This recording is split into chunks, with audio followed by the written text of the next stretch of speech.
What's up, everybody? It's your boy JP, back again with another video. Today I have the Galaxy A32 5G. Now this phone regularly costs around $300. Cricket Wireless sells it for $280, and Metro also sells it for $280. But if you are bringing a bringing a number to Metro that's not a T-Mobile number, like maybe an AT&T number, a Verizon number, etc., you can get this phone for $30. Now, $30, oh man, it's more than worth that. As far as Metro's lineup goes, I would pick this over. I'd pick this over the Nord N10 5G from OnePlus. I'd pick it over the Motorola One 5G Ace. This is a really good phone, and for $300, seeing that it's a Samsung 5G phone, that's because a lot of people are brand loyal, and Samsung definitely has that following. A lot of people will pay more for that name, even if it means lower specs, and a lot of y'all know what I mean. As of right now, I'm also uploading the video to my Galaxy A52 4G right now. So, depending on when this uploads or when that one, you may see this one first, you may see that one first. But, I kind of, talk about that a little bit in that video as well. There's always, the past 4, 5, 6 years, there's always been phones better spec than Samsung's, for the same price points. But the Samsungs still sell to those, for that brand loyalty, those people that just love Samsung. There's people that love Samsung's interfaces. I remember a time where Nature UI was just absolute trash, but people now, they absolutely love One UI. And this has One UI 3.1 on top of Android 11, while we're on the subject. My video to the A52, I talk about how I was going to discuss why this phone, the A32 5G, I think is better than the A52 4G, and why it's possibly better, too, than the A52 5G as well. Not to sound repetitive there, first thing first, I'm going to get the elephant out of the room. I'm going to talk about the thing that a lot of people will probably dislike most about this phone. Well, two things. One, this is powered by the Dimensity 720 chipset. The MediaTek Dimensity 720 chipset. Okay? And this also, believe it or not, and you're going to be surprised when you open it and see it. I honestly don't even want to tell. I don't even want to say this because, you're not going to notice it right away. But this is not an AMOLED panel. It's a TFT IPS display, an LCD, if you will. And again, I know it seems like every single time I talk about an LCD display, it seems like every time I get a new phone with an LCD display, I talk about how that one's even better, even better, even better. This one's better, this one's better. And I'm gonna tell y'all something else here too. This LCD is definitely the best looking LCD that I have seen thus far. Okay? Now, before you say, "Oh, well, Justin, the next phone you review or have an overview, I should say, with an LCD screen, you're going to say the same about that." And the past year or two, you'd be right.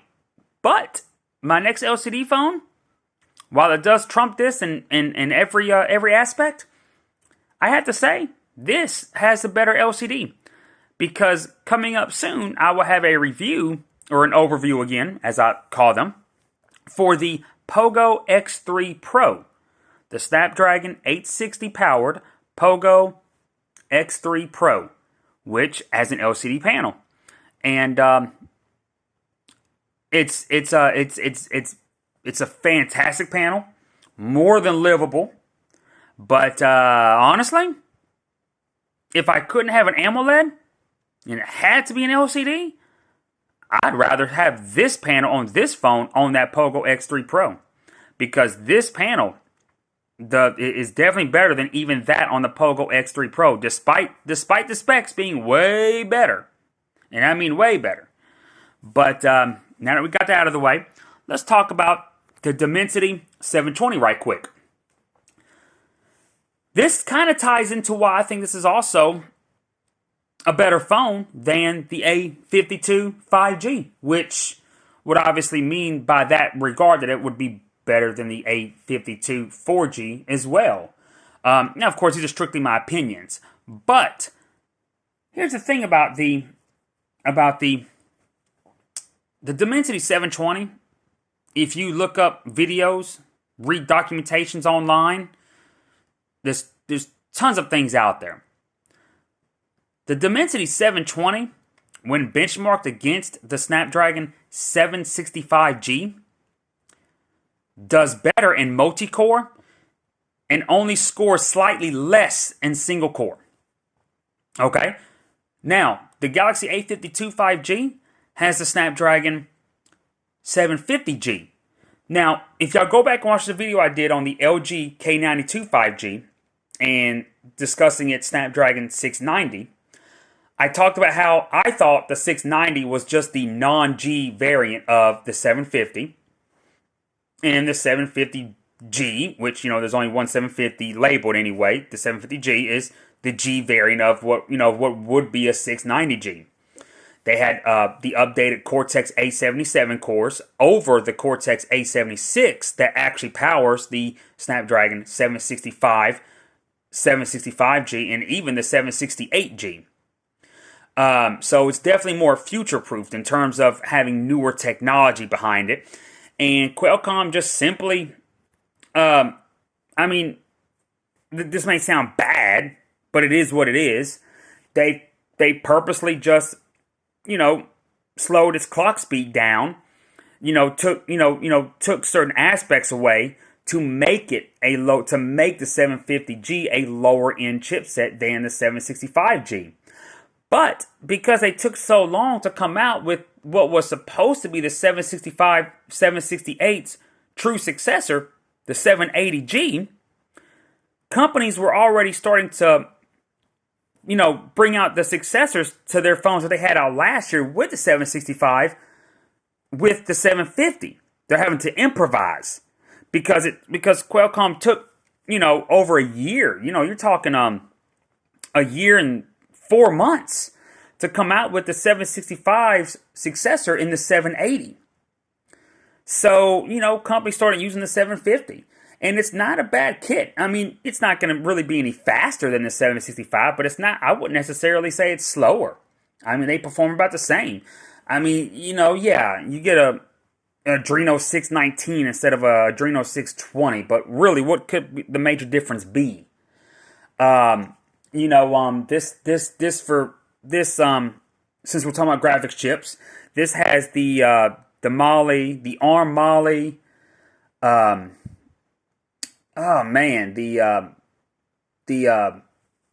Mali something 57 MC3, which of course means it's triple core, or 57. I'm sorry, it's not 53, it's 57 MC3. You're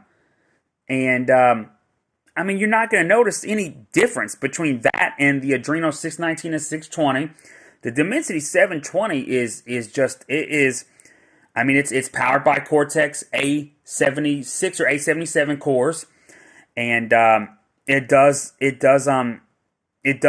outperform the Snapdragon 765 in multi-core, and it only scores slightly less in single core. And yes, I'm actually talking about the 765G.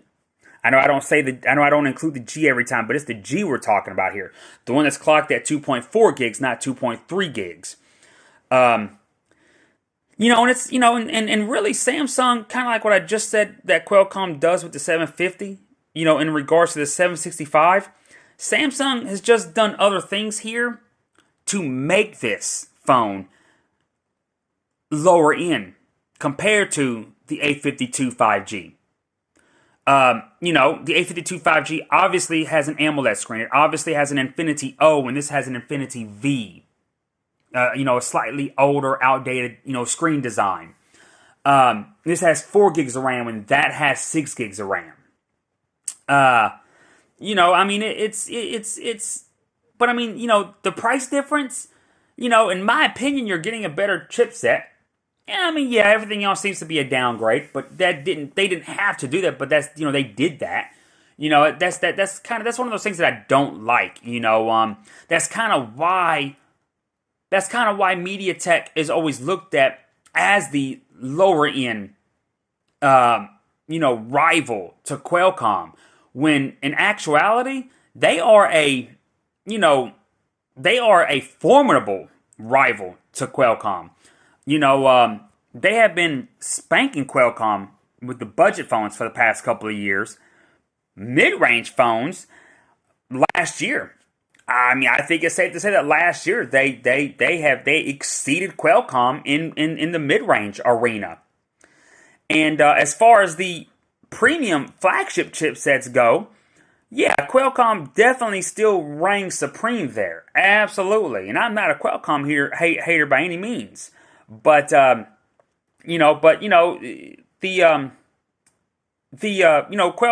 MediaTek is definitely closing that gap even in the premium segment, the flagship SoC segment.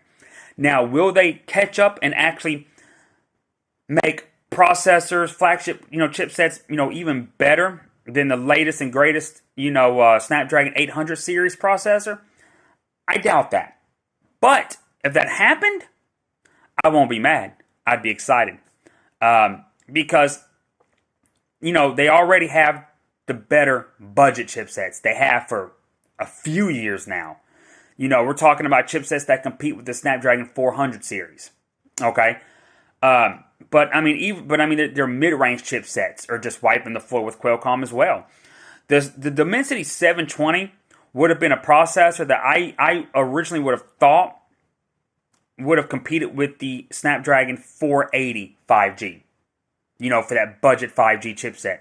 But if the 720 is MediaTek's budget 5G chipset, then I'm blown away because the benchmarks of it are astronomical. I mean, definitely premium mid-range material. They gave this 6 gigs of RAM in an AMOLED screen, and it would just be another but better variant to the A52 5G, in my opinion. Would I choose this over the A52 5G? Unless the A52 5G is just sold at a very, very, very cheap price? Absolutely. Metro has the A52 5G for only $200 if you switch from a non-T-Mobile number. And I'm not going to lie, that's a fantastic price. But is it better than $30 for this at Metro? No, nada. Nope. Sorry. This is just a great deal. It's a fantastic deal. The Dimensity 720 just performs just very well. If this had 6 gigs of RAM, this phone would just be blazing. It would be amazing. But really quick, let's go over the design of the phone really quick here. You got your side-mounted fingerprint sensor there because it's not an OLED screen. It is a dimple. It's also your power button. You got your volume rocker there. Very nice premium build here too. Sorry for the fingerprints there. Triple quad camera in the back. I think it's 64 megapixel as well, like the A52 4G. I'm not sure that it's the exact same sensors. Just because it's the same megapixel counts doesn't mean they're the same, quality sensors. But stereo speakers. I think this is also dust and water resistant as well, like the A52 4G was that I just had an overview on. Don't hold me to that, but I think this is. It has stereo speakers as well, USB Type-C. It has your, sorry for the focusing there, y'all, but it also has your headphone jack there. Nothing here. And now, the design quality, the design build, the build quality, however you want to say it, I like it. I absolutely like it. I think it's great. I think the quality of this phone here is really the design. I'm sorry, I can't get my words straight. I did that in the A52 video as well. But there's things going on outside. People are moving furniture, and it sounded like something dropped or rolled off. So I just kind of got sidetracked there. I don't know if y'all even heard that in the background about a minute ago. But I actually prefer this design over the A52 4G. The A52 4G has that matte plastic finish, but still felt extremely premium, as I said in that video. It's not the glass feeling matte plastic used in the S21 and the Note 20. You could definitely tell it's plastic, but it was not a cheap feeling plastic like it would be something that you would be proud to hold. That matte finish just really just topped it off. It was fantastic. This has that glassic design that Samsung had really introduced back in 2019, used more prevalently last year. It is a glassic design. It is a glossy back. It's almost like a gunmetal shade. I like it. It looks matte. Unfortunately, it's not matte. And I know I just said it looks matte whenever I just got done talking about how it's glossy. That it depends how the light hits it. Because it does, in certain light reflection, it does look like it's matte and not glossy. But even the glossiness of it does not come off cheap. It's not too much. It's just right. It's very premium looking. It feels very nice in the hands. The screen is a 6.5 inch, just like the A52 is. But it is, I really like that black color. It's just, like I said, it's like a gunmetal almost. And it's just really nice. The side-mounted fingerprint sensor works amazingly. It's just some of your apps here. Let's see here. Yeah, I've just, this is a rock solid little phone here. I mean, I think my biggest gripe is that it doesn't have Samsung DeX or wireless DeX. Even wired DeX would have been nice. At the price point, I couldn't expect it. But then again, it does have One UI 3.1. And the One UI 2.5 update brought wired DeX to a lot of phones that didn't have it. And One UI 3.0 brought wireless DeX to those same phones, like the A51 and A51 5G last year. So the A52 4G doesn't have DeX. This doesn't. I'd really like to see these with it through an update, but there's not even any material out there that says they will get updated, to DeX. But, but at this price, the A52 4G, I complained about that. This phone at this price point, you can't really complain about it. Most people that are going to buy this phone aren't worried about DeX. But y'all know from my previous videos that that's the only thing that really keeps me using Samsung devices, because I'm not big on them like everybody else is. I prefer Xiaomi's. I'd prefer your OnePluses. If GMS wasn't an issue, I prefer Huawei and Honor. I mean, I'm pretty sure most people buying this phone and even the A52 4G aren't necessarily looking for DeX. The A52 5G, yes, I could see people wanting DeX on that. But other than that, man, I hope y'all enjoyed this video here. And like I said, I got the video for the A52 4G uploading right now as we speak as well. So I hope that y'all check that out too. And I'm sure y'all will be hollering at me in the comments. I do have more videos coming up soon, shortly, very shortly, some more watches. So I'll see you on the next video. Until then, peace out.